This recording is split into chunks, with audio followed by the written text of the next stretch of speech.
Amis lecteurs et lectrices, bonjour. Le numéro 1571 de l'hebdomadaire catholique La Croix du Bénin consacre sa manchette à la résurgence de la maltraitance des mineurs et titre Lutte contre la maltraitance des enfants au Bénin, des initiatives heurtées par la malveillance. En effet, certains enfants continuent de subir des traitements dégradants malgré la campagne de sensibilisation des structures de défense et de protection des mineurs, les sanctions judiciaires et la contribution des organisations de la société civile. Le phénomène a refait surface sur un nouveau mode de maltraitance à décourager à tout prix. Et votre hebdomadaire catholique tire la sonnette d'alarme face à une assistance sociale publique défectueuse. À la page 7, l'interview de la sœur Maria Antonietta Marchese renseigne davantage sur le néo-esclavagisme au Bénin et l'œuvre des structures confessionnelles pour l'accueil, l'écoute et l'orientation des victimes. À la page 7,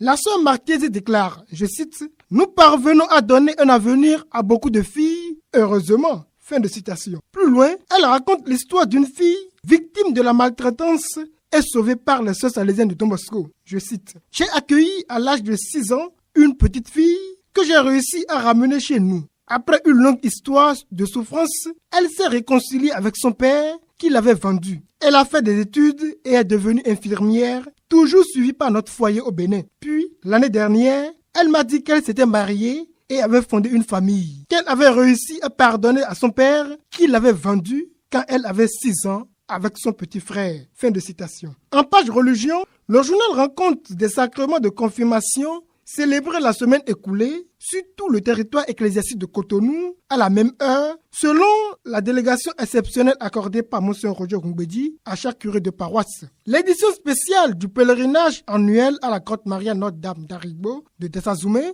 s'est déroulée le 22 et 23 août 2020, clôturée par une messe présidée par Monseigneur Victor Apanou. L'information est à lire à la page 4 du journal. Mouvement d'appel de candidats à la présidentielle de 2021, les tests légaux violés allègrement. C'est le sujet politique sur lequel se penche la parution de ce vendredi 28 août 2020. En effet, depuis quelques jours, des mouvements et associations se créent et les responsables sillonnent le Bénin pour appeler le président Patrice Talon à se porter candidat à la présidentielle de l'année prochaine, à 8 mois de l'échéance électorale. Quelle légitimité pour ces mouvements d'appel s'interroge la rédaction. L'article publié à la page 3 rappelle les dispositions du code électoral violées et les pratiques en cours qui ne faciliteront guère la gestion des présidentielles de 2021 si les autorités compétentes ne prennent au plus tôt leurs responsabilités. Ce qui peut gêner, et gêne ici, ce sont les supports visuels qui pullulent sur les grandes artères de nos villes et villages avec des messages comme, je cite, « La dynamique du développement continue avec le président Talon » ou encore « On n'arrête pas le mouvement ». Point de suspension. Selon Joël Ataï-Guédégbé, le comble, c'est l'envahissement des médias, notamment ceux du service public, par ces mouvements.